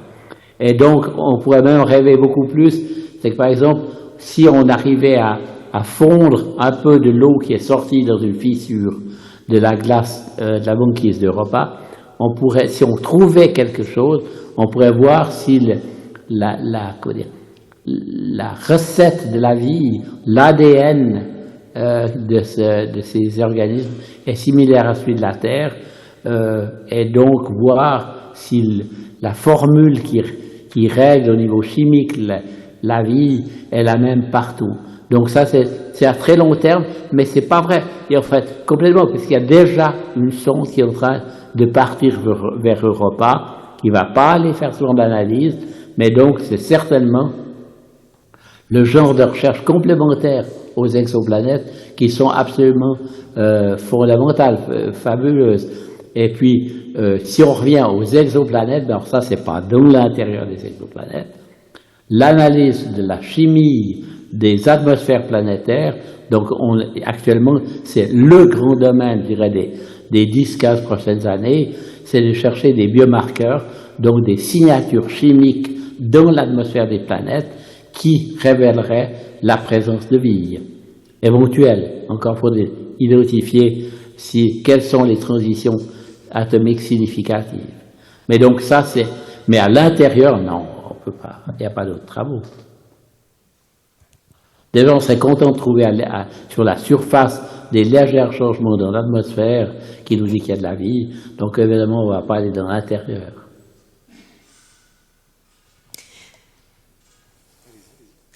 Moi, j'aimerais bien savoir quelle est votre planète préférée à chacun de vous. Alors, j'imagine que si vous en avez vu passer 5000, ça fait pas mal de choix, mais est-ce qu'il y en a une, en fonction de ses caractéristiques, qui vous a touché ou plus qu'une autre? Oui, moi, clairement, j'ai une réponse. Ok, trop c'est bien. La Terre. Ah non. Ah oui, alors, indiscutable, alors, c'est nettement, parce que, comment dire, il faut savoir que même si, dans les travaux de recherche de planètes rocheuses, à bonne température, parfaites pour le développement de la vie, si on en trouve une très proche, une voisine, disons, je sais pas, 30 années-lumière, 30 années-lumière, c'est microscopique à l'échelle de la galaxie, donc c'est vraiment une voisine, eh bien, on se rappelle que 30 années, c'est déjà 1 milliard de secondes. C'est déjà 1 milliard de fois plus loin que la Lune. L'homme est allé à la Lune en 3 jours. Si vous multipliez par 1 milliard, ça commence à faire un voyage un peu long. Et donc, si vous êtes optimiste, vous dites oui, j'aimerais accélérer pour y aller, mais l'énergie nécessaire pour accélérer à des vitesses proches de la vitesse de la lumière, eh bien, c'est complètement impossible, absolument impossible. Donc, parmi tous cette foison de planètes, d'exoplanètes, il n'y en a qu'une seule qui nous convient, c'est la Terre. Et puis elle est pas mal quand même. Bonjour, je voudrais... Ah, pardon. Moi, si je devais penser à une en particulier, d'abord, c'est la première que j'ai publiée, parce que quand on fait ces travaux de recherche et qu'on en trouve enfin une et qu'on est fier par rapport à ses collègues plus âgés de dire, bah, ça y est, c'est moi qui ai signé celle-ci, même si ça reste toujours un travail de collaborateurs et de recherche. Après, voilà, c'est une planète complètement banale dans celle des autres. Après, moi, j'ai beaucoup aimé travailler sur les Jupiters à longue période, celles qui ressemblent aux Jupiters de notre système solaire, parce que pour moi, c'est la première brique pour aller chercher des systèmes qui ressemblent aux nôtres. Voilà, parce que si on observait notre propre système solaire, on aurait peut-être trouvé Jupiter. Je ne sais même pas si on aurait eu la précision, en tout cas en vitesse radiale, de trouver notre propre Jupiter. Et c'est sûrement tout ce qu'on aurait jusqu'ici. Voilà, parce qu'on serait même pas capable de détecter Saturne, et on ne serait possiblement même pas sûr d'avoir trouvé une planète, parce que le Soleil ayant une activité magnétique avec une période de 11 ans, alors que Jupiter a une période de 12 ans, on serait peut-être en train de se poser la question, est-ce qu'il y a vraiment une planète, ou est-ce qu'on est en train de détecter le cycle magnétique de l'étoile? Voilà. Bonjour, moi je voulais savoir, je crois que vous avez à moitié répondu, mais avec des caractéristiques similaires à la Terre, une planète n'importe où dans le système solaire, est-ce que l'apparition de la vie serait une chose de systématique ou quelque chose de exceptionnel, ou à quel point ce serait exceptionnel pour des caractéristiques similaires à la Terre? Pardon, excusez. Oui, je dirais que c'est le but même de ces recherches. C'est-à-dire que c'est pour répondre à une telle question qu'il y a des tas de personnes qui travaillent. Il y a des centres énormes d'exobiologie qui sont créés dans le monde depuis 10, 15 ou 20 ans, à savoir un mélange de chimistes, de biologistes, d'astronomes, de physiciens, de géologues, qui travaillent tous à cette question. D'abord, est-ce que la vie est un phénomène, comment dire, inéluctable dans l'évolution, quand les conditions sont réalisées? C'est-à-dire, est-ce que la vie existe ailleurs dans l'univers? On n'en sait rien. Alors par contre, on sait qu'on a les outils qui permettent non, on n'a pas encore les outils. On a la démarche nécessaire pour détecter des biomarqueurs, donc des transitions atomiques qui sont spécifiques à la vie. Mais c'est la grande question. Moi, je peux rebondir juste là-dessus. Vendredi, il y a eu une annonce comme quoi il y aurait une équipe qui aurait trouvé des biomarqueurs avec le James Webb. Est-ce que je pourrais avoir votre avis là-dessus, à tous les deux, justement? Oui, disons, si vous le dites. Je reste toujours un tout petit peu sur la réserve par rapport à ces... Vous savez, il y a eu déjà, je connais déjà plusieurs détections qui ont été annoncées comme étant des preuves de vie dans l'univers. Il y a eu un astéroïde martien qui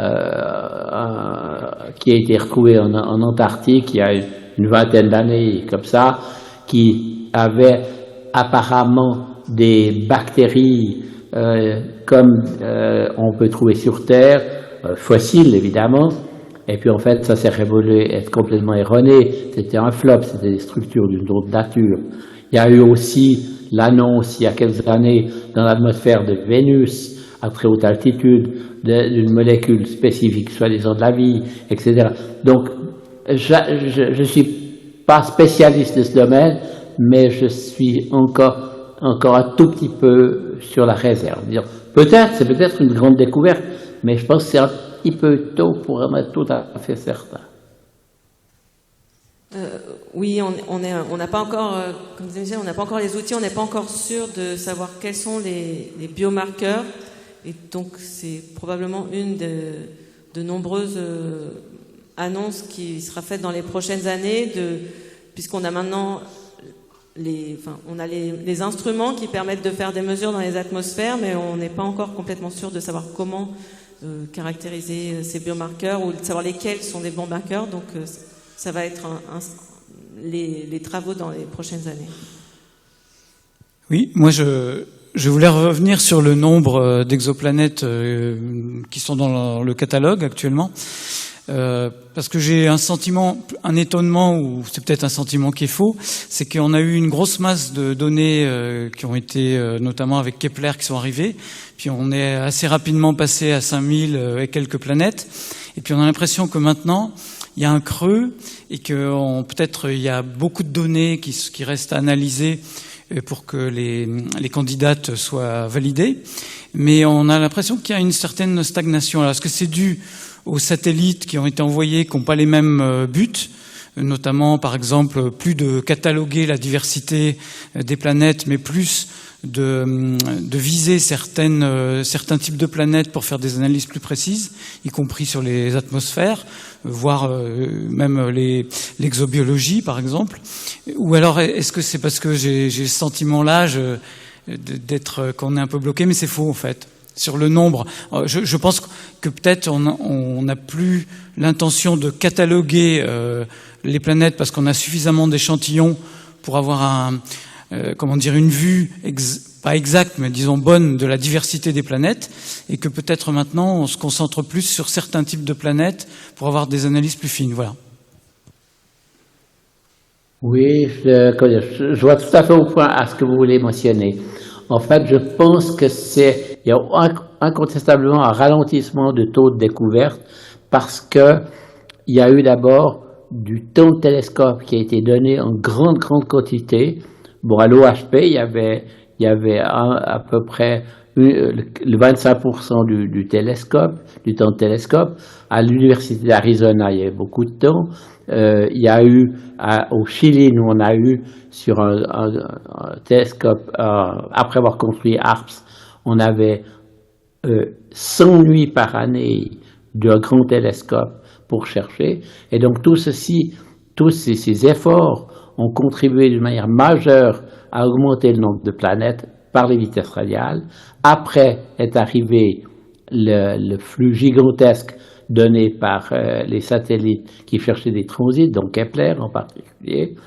Maintenant, il y a un peu d'autres techniques comme justement les lentilles gravitationnelles. Je pense qu'il y en aura énormément qui pourraient arriver par les satellites qui cherchent les lentilles gravitationnelles. Donc, je pense que c'est plutôt un ralentissement des programmes de survie systématique qui sont ralentis nettement. Et maintenant, les gens approfondissent plutôt justement d'autres techniques, d'autres types de recherche, comme justement la recherche des biomarqueurs, l'analyse de la spectroscopie de transit et des choses comme ça. Mais je pense qu'avec l'arrivée des satellites, soit astrométriques, l'année prochaine, je pense qu'il y aura une masse de données qui vont arriver, de planètes qui vont arriver de Gaïa, en astrométrie, et puis après il y aura les satellites qui cherchent les lentilles gravitationnelles. Donc je pense que c'est des bouffées par type d'instrument comme ça. Il y a un ralentissement net de détection par vitesse radiale parce que ça demande énormément de temps de télescope, et donc maintenant ça se ralentit un peu. Il faut voir une chose, c'est que actuellement il y a aussi un grand intérêt pour justement ce que j'ai esquissé avant, d'essayer de comprendre la densité dans le plan masse-période, masse-séparation, pour voir si la théorie que l'on a pour la formation des planètes permet de rendre compte de ce qui est observé. Les travaux qui se font au Japon, chez Shigeru Ida, en Californie ou à Berne, justement, on essaye de comparer nos résultats à ces travaux théoriques. Bonsoir. J'ai une question. Il y a un projet un peu farfelu qui a été lancé en 2016, et qui prétendait envoyer des sondes de quelques grammes aux alentours de l'étoile de Proxima du Centaure pour prendre des photos de ces exoplanètes. C'est un projet qui a été lancé par un milliardaire russe, qui a eu un article sur Science et Vie à l'époque, et on le trouve sur Wikipédia. Je voulais savoir si vous avez entendu parler de ce projet ou si c'est... J'ai entendu parler. Personnellement, j'y crois pas beaucoup. Comment dire, la puissance des lasers qui sont nécessaires pour pousser les petites voiles qui portent un mini-satellite pour faire une photo me paraît pas extraordinairement excitant. Le coût d'une telle expérience est colossal, et puis résultat, les observations qu'on va faire sont pas géniales, sont pas gigantesques. Donc je sais pas, je suis peut-être un peu excessivement pessimiste, mais je doute fort que ça va se réaliser. D'accord, mais vous en avez entendu parler? Oui, oui. Ok. Oui, donc l'idée, c'est de faire des mini-satellites avec une sorte de miroir, et qui sont, on les pousse, enfin il y en aurait plusieurs du reste, et qui sont poussés avec la pression de radiation de puissants lasers.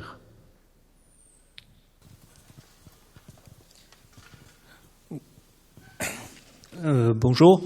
J'avais une petite question concernant tous vos instruments et tout ce système pour observer les exoplanètes. D'abord, je pense, pour moi, à mon niveau, je pense qu'il faut se prioriser sur notre planète à nous. Et la priorité actuellement, c'est le réchauffement climatique. Moi, la question que je me pose, c'est est-ce que vous pensez que l'axe de notre planète peut ou pas bouger? Et quel est l'état de notre étoile, de notre Soleil? Est-ce qu'il est possible qu'il peut grossir? Oh là là, c'est évident, c'est bien étudié tout ceci. Notre Soleil, il grossit actuellement. Pour l'instant, c'est très très faible, c'est très peu. Mais dans 5 milliards d'années, ça va mal se passer. Hein. Il va devenir un état dit de géante rouge. Toutes les planètes intérieures vont disparaître, vont être absorbées par l'atmosphère du Soleil. Les océans terrestres sur la Terre vont être évaporés. Voilà. Et puis, ce sera la fin de la vie et de tout, qui aura déjà disparu du reste pour d'autres raisons avant. Mais c'est évident, ces événements existent. À part ça, que l'axe de la Terre change, oui, bien sûr, il change tout le temps, en permanence. C'est un géoïde qui a, entre autres, la précession. Il tourne en 20aine de milliers d'années comme une toupie. L'axe par rapport à la perpendiculaire du mouvement du géoïde varie aussi entre 22 et 24 degrés, donc 26 degrés, c'est-à-dire que c'est le contraste des saisons.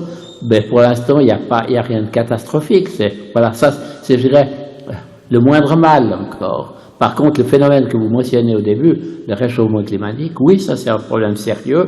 Maintenant, alors, je ne crois pas du tout que l'argent donné pour construire des instruments d'astronomie est en comparaison avec ce qu'il faut pour sauver la Terre du réchauffement climatique. Ça n'a rien à voir. C'est comme si je dirais, en poussant l'argument, c'est pas en économisant ce matin sur le café qu'on va sauver la Terre. Donc non, le problème est extrêmement sérieux.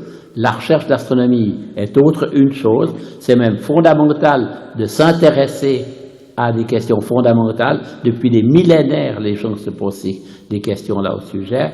Mais le réchauffement climatique, c'est quelque chose de tout à fait différent, d'une autre nature et d'un autre coût aussi, mais qui est fondamental, c'est évident. Le problème, je crois pas qu'on ne nous demande pas du tout, les questions ne se posent jamais, si vous arrêtez de construire des instruments pour le Chili, ou je ne sais pas où, en astronomie, est-ce que ça va ralentir significativement le réchauffement climatique? C'est pas à ce niveau-là que la question se pose. Et on va prendre la dernière question. Bonsoir, Monsieur Mayer. Je suis surpris de votre réponse tout à l'heure concernant la vie extraterrestre, en pensant qu'on puisse être seul dans l'univers. Ça dépasse l'imagination, statistiquement parlant. Avant votre découverte, il n'y avait pas d'exoplanètes. On en trouve des milliers. Je suis surpris, la cuisine chimique est partout la même. Donc, avec les mêmes ingrédients, on va trouver forcément, pour moi, la vie, elle est multiple. Oui, alors, je vais rebondir. Il y a un argument très fort que vous mentionnez. Les lois de la chimie et de la physique sont partout les mêmes dans l'univers. Donc ça, c'est indiscutable, et évidemment tout physicien adhère évidemment à une telle vérification.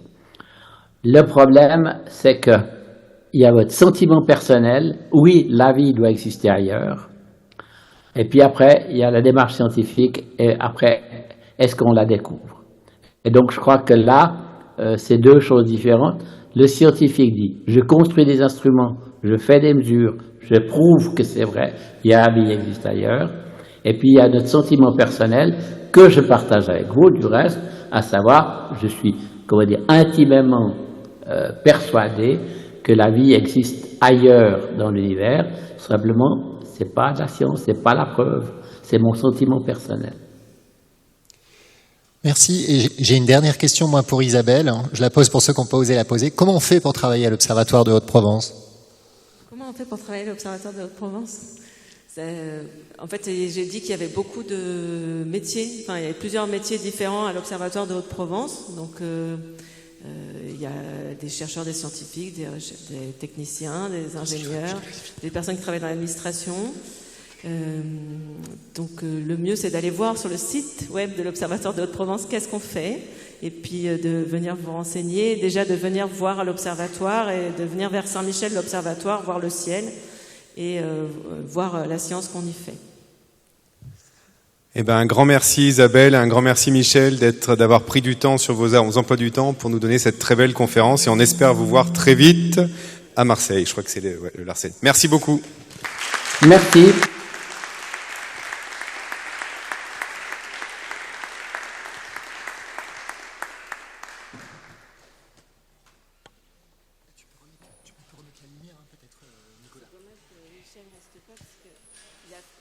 Quand on a préparé la conférence, je sais qu'il allait parler avec Bidring, justement pour discuter de ça. Ils ont discuté ensemble, ils ont été invités à Orsay pour discuter tous les deux, de confronter leur point de vue entre... Ils aiment bien ça. Juste un truc, donc on va dîner après. Vous êtes deux.